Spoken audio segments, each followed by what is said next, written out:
আজকে আমরা যা নিয়ে কথা বলবো সেটা বেশ ইন্টারেস্টিং একটা জার্নি, এক সফটওয়্যার ডেভেলপারের পেশাগত জীবনের যাত্রাপথ। আমাদের হাতে কয়েকটা সোর্স আছে। রবিকান্ত নামের একজন ডেভেলপারের পোর্টফোলিও ওয়েবসাইট, গুগল প্লে স্টোরে তার একটা অ্যাপ, আর একটা ইউটিউব পেজ। হ্যাঁ, প্রথমবার দেখলে এগুলোকে খুব সাধারণ মনে হতে পারে, কিন্তু যখন সবগুলোকে একসাথে মেলানো যায় তখন একটা অসাধারণ গল্প বেরিয়ে আসে। ঠিক, গল্পটা হলো কিভাবে একজন সাধারণ কর্পোরেট ডেভেলপার সময়ের সাথে সাথে নিজেকে বদলেছেন। কর্পোরেট জগৎ থেকে সরকারি পরামর্শদাতা, তারপর ইন্টারন্যাশনাল এনজিও, এবং সবশেষে একজন স্বাধীন উদ্যোক্তা। তো আমাদের আজকের কাজ হলো এই উৎসগুলোর গভীরে গিয়ে বোঝা যে এই যাত্রার পেছনে চালিকা শক্তি কী ছিল। আর এই গল্পটা আজকের প্রযুক্তি জগতের পেশাদারদের জন্য কতটা প্রাসঙ্গিক। চলুন তাহলে শুরু করা যাক। বেশ, তাহলে প্রথম সূত্রটা হলো তার কেরিয়ারের শুরু। রবিকান্তের ওয়েবসাইট বলছে তিনি 2009 সালে সফটেক ইনোভেটিভ প্রাইভেট লিমিটেড নামে এক সংস্থায় কাজ শুরু করেন। .NET ডেভেলপার হিসেবে, তাই তো? হ্যাঁ, .NET ডেভেলপার। আর তারা বানাতো CRM সফটওয়্যার। এখন 2009 সালের কথা ভাবলে .NET আর CRM এই দুটোই তো তখন বেশ গরম বিষয় ছিল, তাই না? একদম। CRM মানে কাস্টমার রিলেশনশিপ ম্যানেজমেন্ট তখন সবে বড় কোম্পানিগুলোর কাছে একটা অপরিহার্য জিনিস হয়ে উঠছে। ভাবুন, একটা সফটওয়্যার যা একটা কোম্পানির সব গ্রাহকের তথ্য, তাদের সাথে যোগাযোগ সবকিছু এক জায়গায় গুছিয়ে রাখছে। এটা তো তখন রীতিমতো একটা রেভলিউশন ছিল। আর .NET? আর মাইক্রোসফটের .NET ফ্রেমওয়ার্ক ছিল সেই রেভলিউশন ঘটানোর অন্যতম প্রধান অস্ত্র। সুতরাং রবিকান্ত এমন একটা প্রযুক্তি দিয়ে কেরিয়ার শুরু করেছিলেন যার চাহিদা তখন তুঙ্গে ছিল, মানে তার ভিত্তিটা বেশ শক্ত ছিল।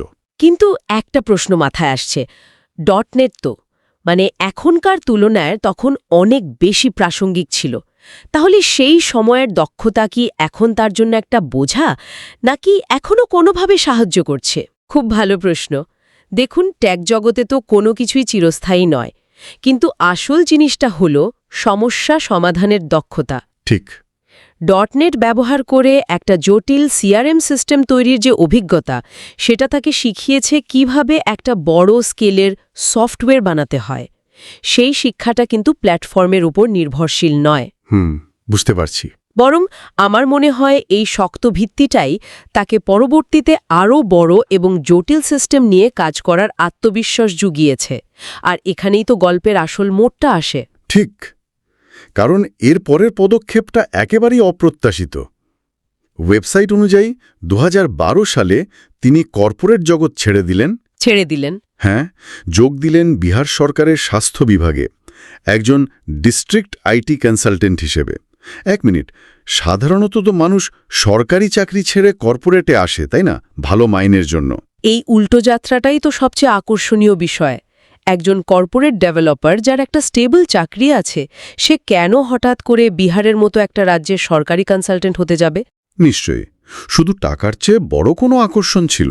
অবশ্যই, তার পোর্টফোলিও বলছে এই উদ্যোগটি ছিল বিট্যাস্ট এর অংশ, যা আসলে যুক্তরাজ্যের আন্তর্জাতিক উন্নয়ন সংস্থা মানে DFIDর অর্থায়নে বিহারের স্বাস্থ্য খাতে প্রযুক্তিগত সহায়তা দেওয়ার একটা বিশেষ দল ছিল। ও আচ্ছা, তাহলে এটা সাধারণ কোনো সরকারি চাকরি ছিল না। না, এর পেছনে একটা আন্তর্জাতিক সংস্থার সমর্থন ছিল। তার মানে কাজের পরিধিটাও নিশ্চয়ই অনেক বড় ছিল। বিশাল। ভেবে দেখুন, কর্পোরেট জগতে তিনি হয়তো একটা নির্দিষ্ট সফটওয়্যারের একটা ছোট্ট মডিউল নিয়ে কাজ করতেন, কিন্তু এখানে তিনি একটা পুরো জেলার স্বাস্থ্য ব্যবস্থার IT পরিকাঠামো দেখছেন, ডেটা ম্যানেজমেন্ট করছেন, প্রযুক্তি ব্যবহার করে সরকারি পরিষেবা মানুষের কাছে পৌঁছে দেওয়ার কৌশল তৈরি করছেন। তার মানে তিনি শুধু একজন কোডার নন। একদম। তিনি একজন সিস্টেম আর্কিটেক্ট, একজন স্ট্র্যাটেজিস্ট। একদম। তার ভূমিকাটা আমূল বদলে গেল। তিনি একটা প্রোডাক্ট বানানো ছেড়ে একটা গোটা সিস্টেমকে উন্নত করার কাজ শুরু করলেন। তার মানে এটা একটা বড় ঝুঁকি ছিল, কিন্তু পুরস্কারটাও ছিল বিশাল অভিজ্ঞতার দিক থেকে। ঠিক, তিনি হয়তো বুঝেছিলেন যে শুধু কোডিং করে গেলে একটা নির্দিষ্ট গণ্ডির বাইরে বেরোনো যাবে না। আমার মনে হয় তিনি হয়তো কর্পোরেট জগতের ওই রুটিন জীবন থেকে বেরিয়ে এসে সরাসরি মাটিতে নেমে কাজ করতে চেয়েছিলেন, যেখানে তার কাজের একটা বাস্তব প্রভাব দেখা যাবে। যা কর্পোরেট চাকরিতে সবসময় পাওয়া যায় না। একদমই না। আর এই অভিজ্ঞতা তাকে শুধু প্রযুক্তি নয় বরং ভারতের সরকারি ব্যবস্থার ভেতরের জগৎটাকেও চিনতে সাহায্য করেছে। ওই সময়ে সরকারি প্রকল্পে কাজ করাটা যে কী পরিমাণ চ্যালেঞ্জিং ছিল, প্রযুক্তির চেয়েও বেশি লড়াই করতে হতো ওই লাল ফিতের ফাঁস নিয়ে। রবিকান্ত নিশ্চয়ই সেই অভিজ্ঞতা থেকে অনেক কিছু শিখেছেন। আর এই প্যাটার্নটা তো চলতেই থাকলো। সরকারি খাতের পর আন্তর্জাতিক এনজিও 2014 সালে তিনি যোগ দিলেন কেয়ার ইন্ডিয়াতে, যারা 120টিরও বেশি দেশে কাজ করে। তারপর 2015 সালে আরেকটি সংস্থা যারা নির্বাচন, স্বাস্থ্য, শিক্ষার মতো সরকারি প্রকল্পের সাথে যুক্ত, এবং 2016তে আইপিই গ্লোবাল, আরেকটি আন্তর্জাতিক সংস্থা। এখানে একটা বিষয় পরিষ্কার, রবিকান্ত কি ধীরে ধীরে আরও বড় এবং জটিল সিস্টেমের দিকে ঝুঁকছিলেন। হ্যাঁ, এবং শুধু তাই নয়, তিনি নিজেকে একটা নির্দিষ্ট ডোমেইনের বিশেষজ্ঞ হিসেবে তৈরি করছিলেন। কোন ডোমেন? লক্ষ্য করে দেখুন, তার কাজের ক্ষেত্রগুলো হল স্বাস্থ্য, শিক্ষা, নির্বাচন, সংকট ব্যবস্থাপনা। এগুলো সমাজের সবচেয়ে গুরুত্বপূর্ণ এবং জটিল ক্ষেত্র। ঠিক। একজন সাধারণ সফটওয়্যার ডেভেলপারের পক্ষে এই ক্ষেত্রগুলোর ভেতরে সমস্যা বোঝা প্রায় অসম্ভব, কিন্তু রবিকান্ত কয়েক বছর ধরে ঠিক এই কাজটাই করেছেন। তিনি প্রযুক্তিকে এই জটিল ক্ষেত্রগুলোর সমস্যা সমাধানের একটা টুল হিসেবে ব্যবহার করতে শিখেছেন। এটাই তাকে বাজারের আর 5 জন ডেভেলপার থেকে আলাদা করে দিয়েছে। একদম। অর্থাৎ তার টুলবক্সে শুধু কোডিংয়ের হাতুড়ি বাটাল ছিল না, সাথে ছিল স্বাস্থ্য বা শিক্ষা খাতের সমস্যা বোঝার মতো একটা ম্যাপ। বাহ, দারুণ বলেছেন। এই ম্যাপটাই তাকে পথ দেখিয়েছে। আর তারপর 2017 সালে তিনি আরও একটা বড় লাফ দিলেন। চাকরি ছেড়ে পুরোপুরি স্বাধীন, মানে ফ্রিল্যান্সার। এই সিদ্ধান্তটা বাইরে থেকে দেখলে ঝুঁকিপূর্ণ মনে হতে পারে, কিন্তু তার আগের কয়েক বছরের অভিজ্ঞতা দেখলে এটা কি সবচেয়ে যৌক্তিক পদক্ষেপ বলে মনে হবে। কেন? কারণ ততদিনে তিনি শুধু একজন কোডার নন, তিনি একজন বিশেষজ্ঞ পরামর্শদাতা হয়ে উঠেছেন। তিনি জানতেন সরকারি বা অলাভজনক সংস্থাগুলোর ঠিক কী ধরনের প্রযুক্তিগত সমাধান প্রয়োজন, যা হয়তো বাজারের চলতি সফটওয়্যার দিয়ে মেটানো সম্ভব নয়। কাজ শুরু করেন তিনি শূন্য থেকে শুরু করেননি। মোটেই না। তার হাতে একটা সম্ভাব্য ক্লায়েন্টের তালিকা এবং তাদের সমস্যা সম্পর্কে গভীর জ্ঞান ছিল। তিনি শুধু কোডিং পরিষেবা বিক্রি করছিলেন না, তিনি তার অভিজ্ঞতা থেকে পাওয়া সমাধান বিক্রি করছিলেন। একদম ঠিক পয়েন্টটা ধরেছেন। এটাই তার সাফল্যের চাবিকাঠি। তিনি ক্লায়েন্টকে গিয়ে বলেননি, আমি আপনার জন্য একটা ওয়েবসাইট বানিয়ে দেব। তিনি হয়তো বলেছেন, আমি জানি আপনাদের স্বাস্থ্য ডেটা ম্যানেজমেন্টে কি সমস্যা হচ্ছে, আর তার জন্য এই রকম একটা কাস্টম সফটওয়্যার বানালে আপনাদের কাজটা অনেক সহজ হয়ে যাবে। এই দুটোর মধ্যে তো আকাশ পাতাল তফাৎ। অবশ্যই। এখানেই গল্পের দ্বিতীয় পর্ব শুরু হচ্ছে। একজন সফল ফ্রিল্যান্সার হওয়ার পর মানুষ সাধারণত তার ব্যবসা বাড়াতে চায়, আরও বেশি ক্লায়েন্ট ধরতে চায়, কিন্তু রবিকান্ত ঠিক তার উল্টোটা করলেন। 2018 সাল থেকে তিনি তার ফোকাসকে আরও ছোট করে আনলেন। মনোযোগ দিলেন শুধুমাত্র একটা জিনিসের উপর, স্কুল ইআরপি সলিউশন। এত কিছু থাকতে হঠাৎ স্কুল কেন? এটাই হলো নিশ মার্কেটে প্রবেশ করার ক্লাসিক উদাহরণ। তিনি হয়তো বুঝেছিলেন যে 10টা ভিন্ন ভিন্ন দিকে দৌড়ানোর চেয়ে একটা নির্দিষ্ট সমস্যার গভীরে গিয়ে তার সেরা সমাধান দেওয়া অনেক বেশি লাভজনক। আর স্কুল ইআরপি জিনিসটা ঠিক কি?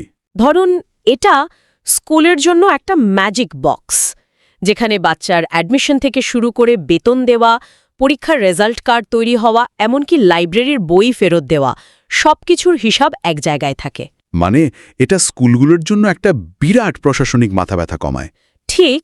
আর তার আগের কাজের অভিজ্ঞতা, বিশেষ করে শিক্ষা খাতে, তাকে নিশ্চয়ই এই সমস্যাটা ভালোভাবে বুঝতে সাহায্য করেছে। অবশ্যই। তিনি শুধু সফটওয়্যারটা বানাননি, তিনি স্কুলগুলোর আসল প্রয়োজনটা বুঝতে পেরেছিলেন। আর এখানেই তার যাত্রার আরেকটা বিবর্তন দেখা যায়। 2019 সালে তিনি পজিট্রন নামে একটি সংস্থার সাথে পার্টনারশিপ করেন। এর মানে কি? এর মানে হল তিনি শুধু একজন ভালো ডেভেলপারই নন, তিনি একজন উদ্যোক্তা হিসেবেও ভাবতে শুরু করেছেন।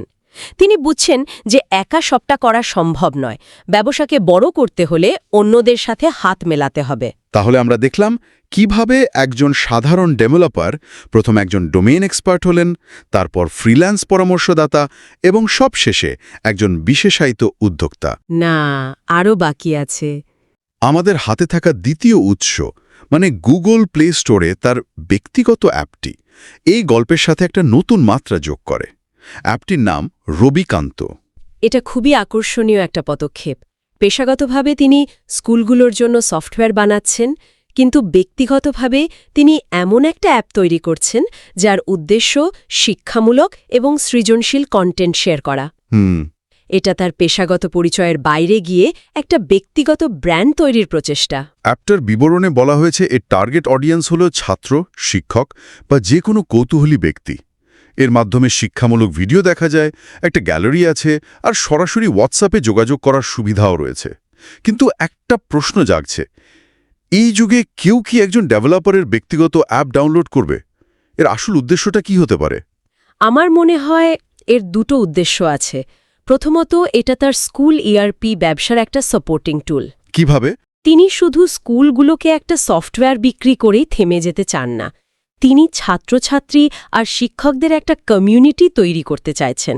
এই অ্যাপের মাধ্যমে শিক্ষামূলক কন্টেন্ট দিয়ে তিনি তাদের কাছে নিজেকে শুধুমাত্র একজন বিক্রেতা হিসেবে নয়, বরং শিক্ষাক্ষেত্রের একজন শুভানুধ্যায়ী হিসেবে প্রতিষ্ঠা করতে চাইছেন। এটা একটা দারুণ মার্কেটিং কৌশল। আর দ্বিতীয় উদ্দেশ্য? দ্বিতীয়টা হল ব্যক্তিগত ব্র্যান্ডিং।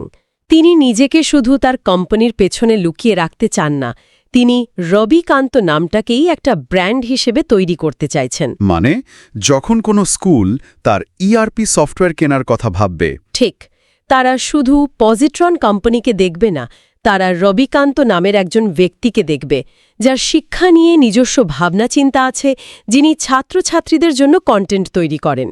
এটা একটা বিশ্বাস তৈরি করে। অ্যাপটার ডেটা সেফটি সেকশনে একটা বিষয় আমার চোখে পড়েছে।